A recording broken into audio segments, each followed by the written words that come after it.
Hello friends, Radhe Radhe. Shri Ramcharitmanas पाठ की बहुत सुंदर चौपाई है। अर्थ के साथ में वर्णन है, सुनिए। पिछले पाठ में शंकर जी की बारात का वर्णन हुआ है। षडानंद जी जन्म लेके राक्षस का संहार कर दिया है और गणेश जी कैसे हुए।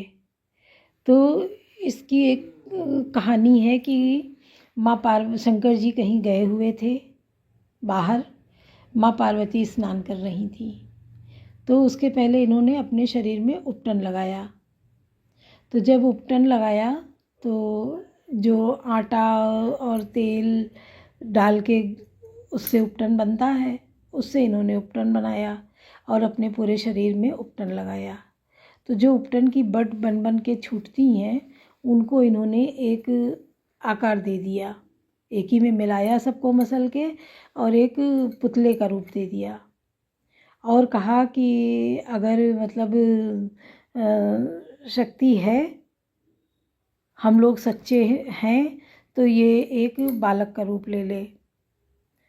तो वो जो है उपटन, वो बालक का रूप हो गया। और बालक का रूप जब हो गया, क्योंकि शंकर जी जब कभी ध्यान मुद्रा में चले जाते थे तो वो बहुत वर्षों तक वो ध्यान में रहते थे। तो इस तरीके से वो बालक का रूप बन गया। जब बालक बन गया तो वो धीरे धीरे बड़ा हुआ। अब वो उसने केवल माँ को देखा था, पार्वती माँ को माँ समझता था और उन्हीं को मानता था। शंकर जी को उसने देखा नहीं था। तो ये थोड़ा बालक रूप में ही बड़ा हुआ, बालक रूप में था। माँ पार्वती स्नान कर रही थी, तो इन्होंने गणेश जी को बाहर खड़ा कर दिया कि तुम बेटा खड़े हो जाओ, किसी को आने मत देना, और हम स्नान करने जा रहे हैं।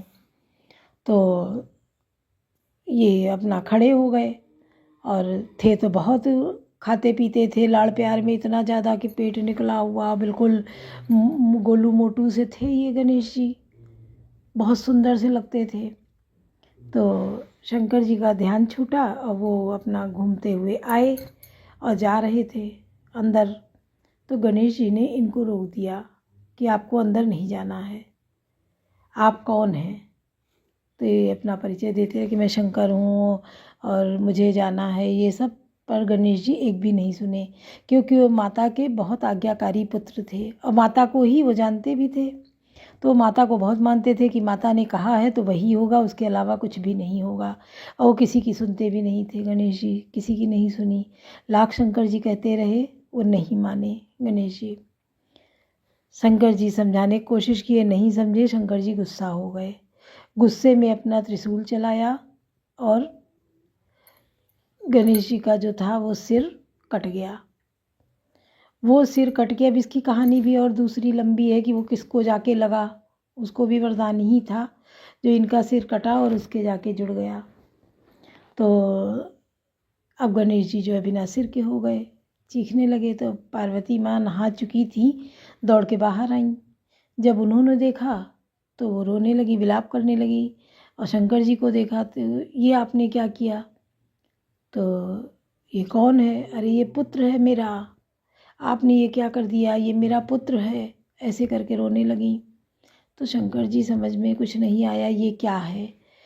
फिर जब बहुत कि कैसे भी आप इसको ज़िंदा करिए, इसके सिर लगाइए, कैसे भी लगाइए, मुझे मेरा पुत्र चाहिए। मुझे तब उन्होंने बताई बात ऐसे ऐसे करके, और हमने उपटन रखा था, उससे ये पुत्र बना था।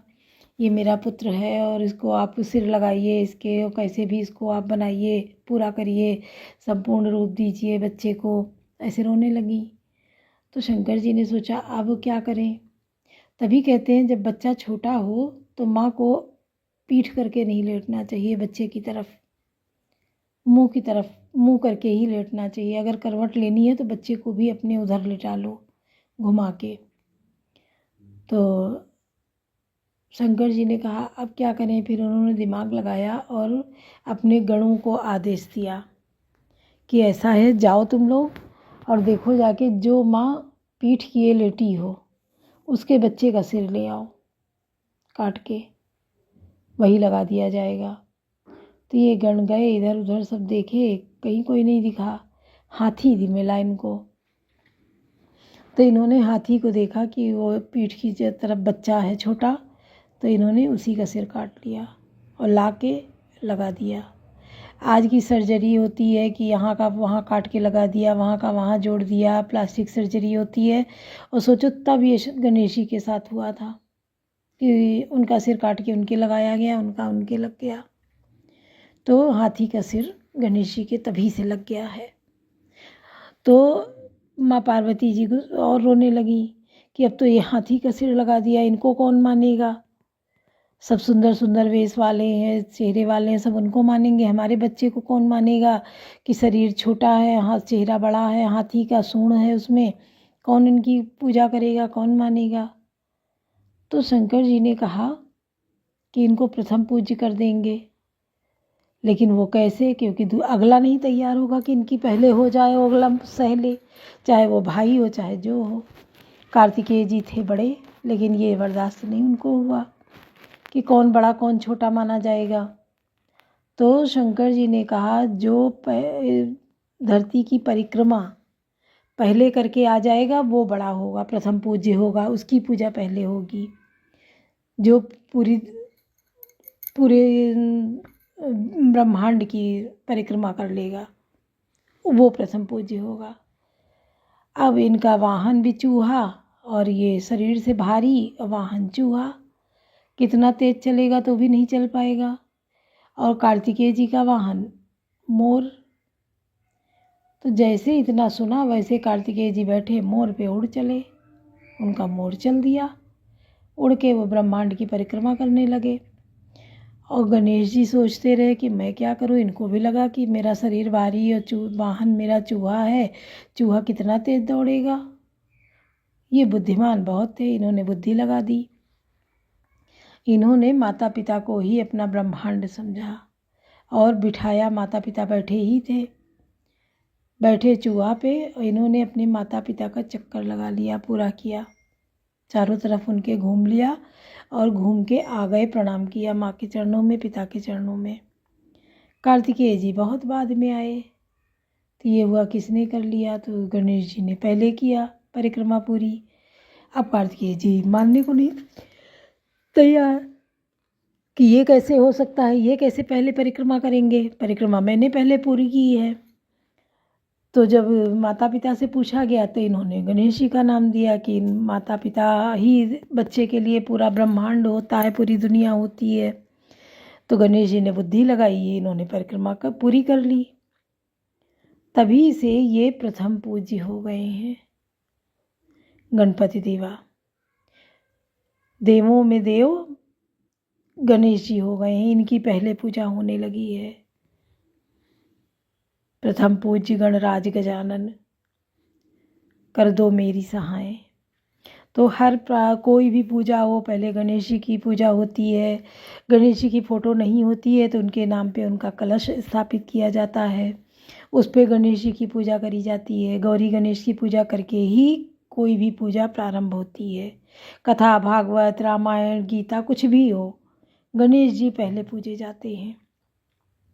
तो इस प्रकार गणेश जी की कहानी है कि कैसे हाथी का सिर लगा। और कहते हैं छोटा बच्चा हो तो उसको अकेला न छोड़ें, अगर लिटाया है तो उसके चिपका के तकिया ही रख दें कि उसको लगे कोई पास में लेटा है। नहीं, कभी कभी जो है वो धड़ाम या कोई बहुत तेज़ आवाज़ होती है तो बच्चा चौंक जाता है। ऐसे एक वाक़या हुआ कि बच्चा सो रहा था अकेला, कोई उसके आसपास भी नहीं था, और ऊपर से प्लेन निकला, उसकी गड़गड़ाहट इतनी तेज़ थी कि वो बच्चा चौंक गया। और वो चौंक के जो रोना शुरू किया है वो किसी तरीके से चुप ही नहीं हुआ, रोता गया रोता गया रोता गया, वो चुप ही नहीं हो रहा था, किसी भी तरह से नहीं चुप हो रहा था, सांस रुक रही थी उसकी और रोता जा रहा था। जब डॉक्टर के यहाँ ले गए, एडमिट किया, उसको इंजेक्शन दिया पहले सोने का, जब वो सो गया काफ़ी लंबे टाइम तक, काफ़ी इलाज कराना पड़ा, तब वो बच्चा ठीक हुआ। तो ये गलती कभी ना करें। पहली बात तो अकेला न छोड़ें, आसपास रहें उसके। तो सुनिए बहुत सुंदर प्रसंग। कवन सो काज कठिन जग माही, जो नहीं होए तात तुम पाही। विष्णु कहा अस भी हंस तब बोल सकल दिशिराज, बिलग बिलग होई चलहु सब निज निज सहित समाज। कवन सो काज कठिन जग माही, जो नहीं होई तात तुम पाही। तब विष्णु भगवान ने सब दिक्पालों को बुलाकर हंसकर ऐसा कहा, सब लोग अपने अपने दल समेत अलग अलग होकर चलो। बर अनुहारी बरात नभाई, हंसी कर रही पर तुम पुर जाई। विष्णु वचन सुनि सुर मुस्काने, निज निज सेन सहित बिलगाने। हे भाई, हम लोगों की यह बारात वर के योग्य नहीं है, क्या पराये नगर में जाकर हंसी कराओगे। विष्णु भगवान की बात सुनकर देवता मुस्कुराए और वे अपनी अपनी सेना सहित अलग हो गए। मन ही मन महेश मुस्काई, हरि के विंग्य वचन नहीं जाई। अति प्रिय वचन सुनत प्रिय के रे, भृंगई प्रेरी सकल घंटे रे। महादेव जी यह देखकर मन ही मन मुस्कुराते हैं कि विष्णु भगवान के व्यंग्य बहुत वचन दिलग्गी नहीं छूटते। अपने प्यारे विष्णु भगवान के इन अति प्रिय वचनों को सुनकर शिव जी ने देवरंगी को भेजकर अपने सब गणों को बुलवा लिया। शिव अनुशासन सुनि सब आए, प्रभुपद जलसी स्थिर नाये। नाना वाहन नाना वेशा से शिव समाज निज देखा। शिव जी की आज्ञा सुनते ही सब चले आए और उन्होंने स्वामी के चरण कमलों में सिर नवाया। तरह तरह की सवारियों और तरह तरह के वेश वाले अपने समाज को देखकर शिव जी हंसे। को मुखहीन विपुल मुख काहू, बिनु पद कर को बहु का पद बाहू। विपुल नयन को नयन बीना, मृगु रिष्ट पुष्ट को अति तन खीना। कोई बिना मुख का है, किसी के बहुत से मुख हैं। कोई बिना हाथ पैर का है तो किसी के कई हाथ पैर हैं। किसी के बहुत आँखें हैं तो किसी के एक भी आँख नहीं है। कोई बहुत मोटा ताजा है तो कोई बहुत ही दुबला पतला है। कवन सो काज कठिन जग माही, जो नहीं हो तात तुम पाही। तन कीन को अति पीन, पावन को अपावन। गति धरे भूषण कराल, कपाल कर सब सद्य सोनित तन भरे। खर सान सुअर श्रकाल, मुख गन वेश अगुनति को गने। बहु जिनस प्रेत पिशाच जोगी, जमात बरनत नहीं बने। कवन सो काज कठिन जग माही, जो नहीं होई तात तुम पाही।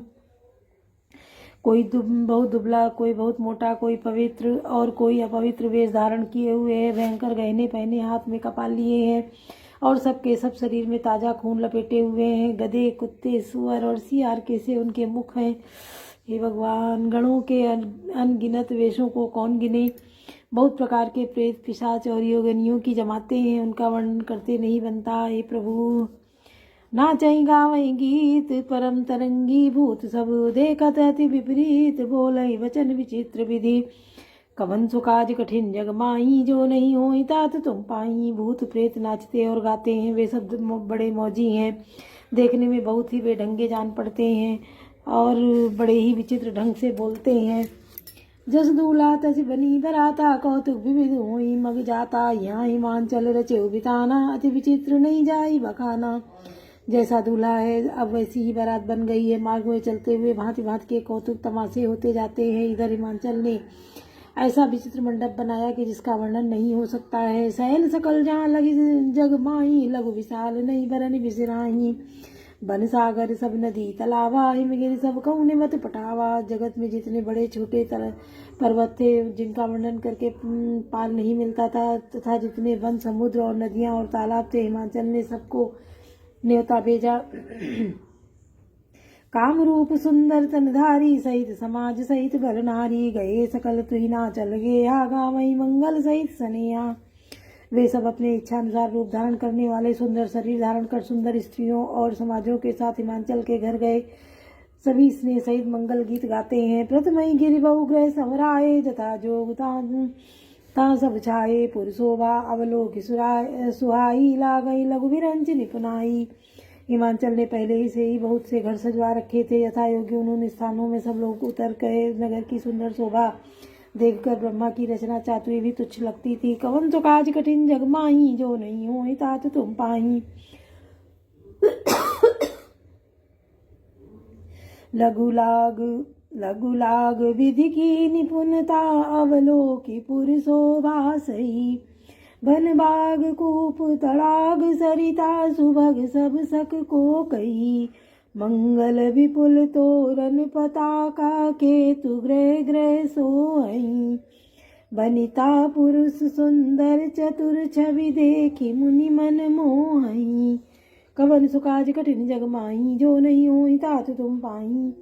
नगर की शोभा देखकर ब्रह्मा की निपुणता सचमुच तुच्छ लगती है। वन, बाग, कुएं, तालाब और नदियाँ सभी सुंदर हैं, उनका वर्णन कौन कर सकता है। घर घर बहुत से मंगल सूचक तोरण और ध्वजा पताकाएं सुशोभित हो रही हैं। वहाँ के सुंदर और चतुर स्त्री पुरुषों की छवि देखकर मुनियों के भी मन मोहित हो जाते हैं। जगदम्बा जहाँ अवतरी सो पुरवरन की जाए, रिद्धि सिद्धि संपत्ति सुख नित नूतन अधिकाय। कवन सो काज कठिन जग माही, जो नहीं होई तात तुम पाई। जिस नगर में स्वयं जगदम्बा ने अवतार लिया, क्या उसका वर्णन हो सकता है। वहाँ रिद्धि सिद्धि संपत्ति और सुख नित नए बढ़ते जाते हैं। बोलो सियावर रामचंद्र की जय, पवन सुत हनुमान की जय, लाडले लखन लाल की जय।